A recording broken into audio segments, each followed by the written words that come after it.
네, 가족 간에 안타까운 일이 또 벌어졌습니다. 아들과 다툼 끝에 사망한 아버지 시신을 아들이 집안에 몇 달간 방치했다는 소식이 조금 전에 전해졌는데요.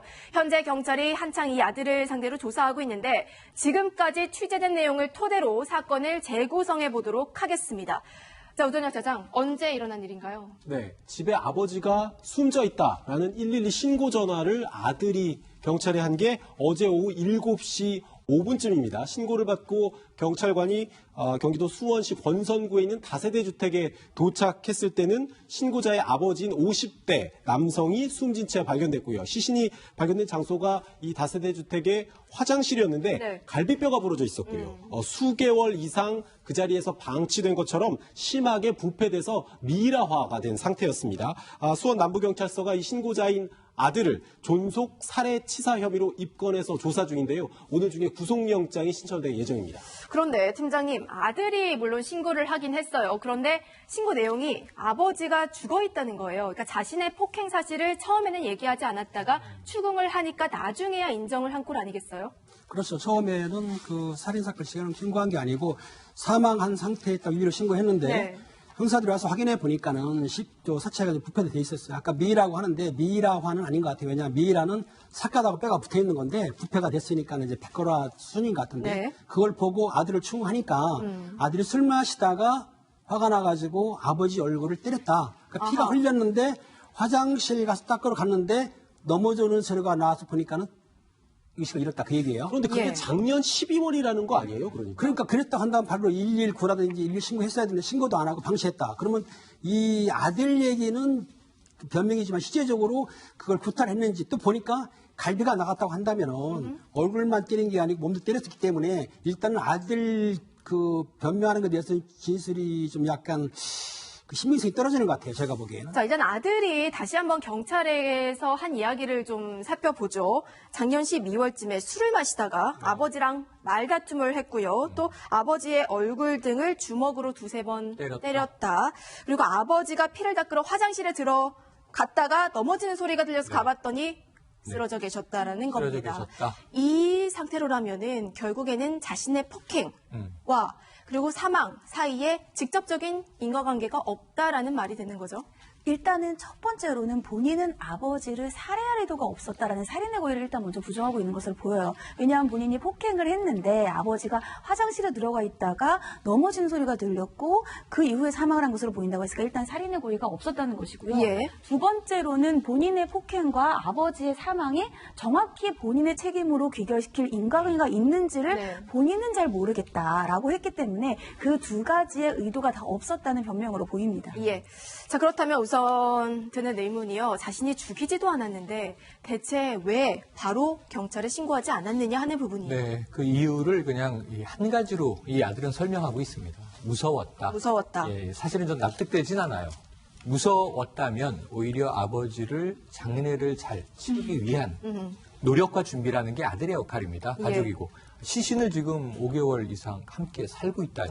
그리고 화장실을 쓰지 않았다고는 하지만 그런 면에서 본인은 지금 두려웠다, 무서웠다. 그래서 정말 이제 어떻게 신고할 수 없었다고 하는데 오히려 이제 이성적으로 생각을 하면 두렵고 무서울수록 아버지 시신과 분리되고 격리되고자 노력하는 게 더 타당한 것으로 보여져서 납득되지 않는 설명이다. 이렇게 말씀드릴 수 있습니다.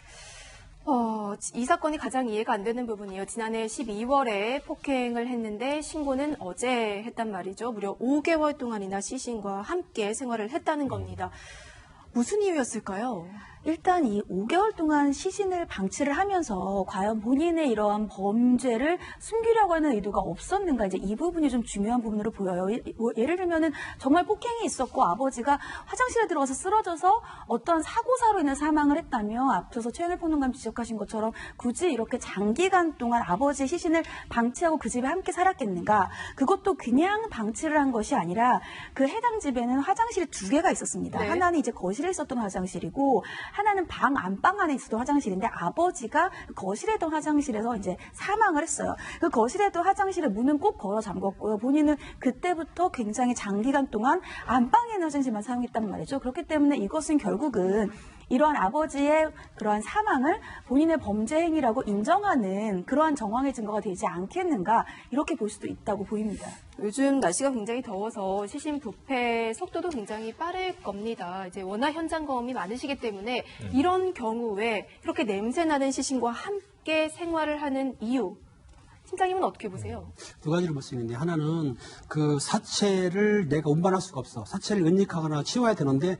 어떤 다른 사람이 볼까 봐 아니면은 자기 능력을 없으니까 방치하는 경우가 있고 아니면 좀 이제 무관심한 거예요. 쉽게 얘기해서 범죄에 대한 큰 의식이 없기 때문에 까짓거 놔두지 뭐 나중에 어떻게 되더라도 이렇게 방치하는 게 두 가지가 보는데 이 아들 같은 경우에는 두 가지 다 겸한 것 같아요. 어차피 혼자서는 사체 처벌할 수도 없고 또 그리고 놔둬도 되겠다라는 그 무책임한 행동을 했는데 제가 유심히 가는 거는 만약에 아버지가 쓰러졌을 때 그 인공호흡을 한다든지 119 불리면은 생존 가능이 있는데 놔뒀다는 얘기예요. 그냥 그렇다 한다면은 미필적 고의라도 살인의 고의가 있다고 보거든요. 사실. 아, 그렇군요. 그 부분도 이제 재판에 짚어봐야 가서는 되겠죠. 분명히 명확하게 짚어볼 부분인 것 같고. 그런데 그렇게 5개월의 시신과 지내다가 왜 갑자기 신고를 하게 된 거예요? 신고를 누군가가 시켰던 거죠. 정확하게는 숨진 아버지의 동생, 체포된 아들 입장에서는 작은 아버지가 신고를 하라고 시킨 건데요. 이 작은 아버지가 이 형님이 연락도 안 되고 그리고 이 숨진 이 형님과 아들이 살고 있던 곳이 자신이 얻어준 전셋집이었단 말이죠. 그런데 이 전셋집을 관리하는 건물 관리인이 네. 집에서 자꾸 좀 이상한 냄새가 나는 것 같다라는 말을 해서 직접 집에 왔다가 집안에 있는 조카를 발견했고 조카의 어떤 일이 일어난 거냐 추궁하는 과정에서 화장실에 쓰러져 있는 숨진 형님의 시신을 발견하고 신고를 하라고 이제 얘기를 한 건데요. 그리고 작은 아버지가 시켜가지고 한 거네요. 그렇죠. 작은 아버지가 시키지 않았다면 벌써 뭐 5개월 동안이나 안 했던 신고를 아들이 자발적으로 했을 것 같지는 않습니다. 이제 그동안은 작은 아버지가 본인의 형님에게 전화를 해도 전화를 받지 않아서 수상하다, 좀 이상하다라는 생각을 했다는 거예요. 그런데 형님의 전화번호로 잘 지낸다, 별일 없다라는 단문자가 와서 그 직접 와볼 생각까지는 못했다는 건데 지금 상황을 돌이켜 보면 조카가 숨진 이제 저 형님의 휴대전화로 이런 문자를 보냈을 가능성도 배제할 수 없는 거죠. 아들이 아빠의 휴대전화로 우린 잘 지내고 있다라는 거를 대신 작은아버지에게 보냈다는 거죠. 팀장님, 혹시나입니다. 이 아들 같은 경우는 정신적인 문제가 있나요? 확인됐나요? 그래서 그걸 경찰에서 일단 조현병 있는지를 확인해 보니까 조현병 증언은 없어요. 근데 이제 그렇다고 그래가지고 정신적으로 완전히 문제가 없는 건 아닌데 일단 의학적으로 볼 때는 조현병 증거 치료받은 적이 없기 때문에 그렇게 보는데 제가 볼 때는 조현병은 아니더라도 정신적인 문제는 좀 있는 건 확실한 거죠.